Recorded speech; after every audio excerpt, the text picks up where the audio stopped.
जेजेके की मांगा officially and हो रही है विद चैप्टर 271। तो कल शोनेन जंप्स का एक इवेंट था जहां पर गेकी कुतामी ने एक मैसेज ड्रॉप किया था जिसमें उन्होंने कहा था कि जुजुत्सु काइसन की मांगा 5 और चैप्टर के बाद खत्म हो जाएगी। 30 सितंबर 2024 वो डेट होने वाली है जिस पर जेजेके की मांगा का लास्ट चैप्टर आएगा। तो गेकी कुतामी ने अपने मैसेज में कहा है, I am only able to end the story in the way I wanted, thanks to the support and cooperation of all my readers, thank you, I am working hard to create a final episode that will probably satisfy as many as possible. Who have supported Jujutsu Kaisen, so everyone please bear with me. तो गेकी कुतामी का कहना है कि जिस possible way में मैं story को खत्म कर सकता था मैंने उस पॉसिबल वे में उसको खत्म किया है और ज्यादा से ज्यादा लोग इसके साथ सेटिस्फाई हो जाएंगे जिनने स्टार्ट से जुजुत्सु काइसन पढ़ा है और इसी के साथ वो सारे फैंस को थैंक यू कहते हैं उनकी मांगा पढ़ने के लिए। लेकिन सोचने वाली बात ये है कि 5 चैप्टर के अंदर वो सारी चीजें कवर कैसे करेंगे, क्योंकि कम से कम 20 या 10 चैप्टर से उराओमे और हकारी तो गायब भी हैं स्टोरी से, उनकी फाइट पता नहीं कहाँ चल रही है। और इसके साथ ही जुजुत्सु काइसन के इतने सारे सीक्रेट्स बचे हुए हैं जो 5 चैप्टर में आना इम्पॉसिबल ही है। और साथ ही साथ उन्हें यूची और सुकुना की फाइट को भी कंप्लीट कराना है जिसमें सुकुना का एंड तो पक्का ही है।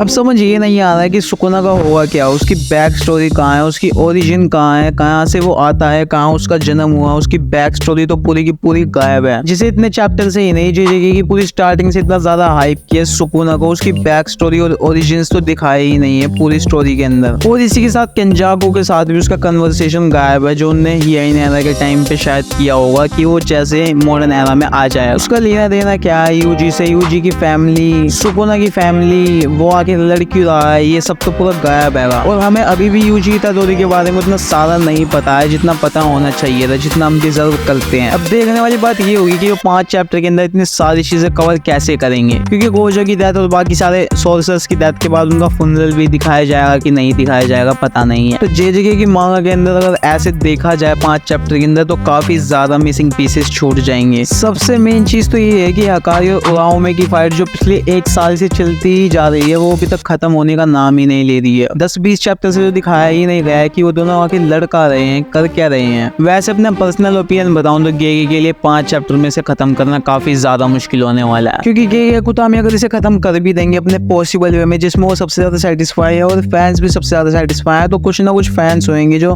अनसेटिस्फाई आएंगे due to lack of characters back story. मेरा ओपिनियन तो इतना ही था, इसके अंदर अपना ओपिनियन बताना कमेंट सेक्शन के अंदर। मिलता हूँ अपनी नेक्स्ट, अरे 1 सेकंड वो कम सब्सक्राइब करने के लिए बोलना भूल गए, सब्सक्राइब कर देना। हाँ तो मिलता हूँ अपनी नेक्स्ट वीडियो में, जब तक के लिए बाय बाय।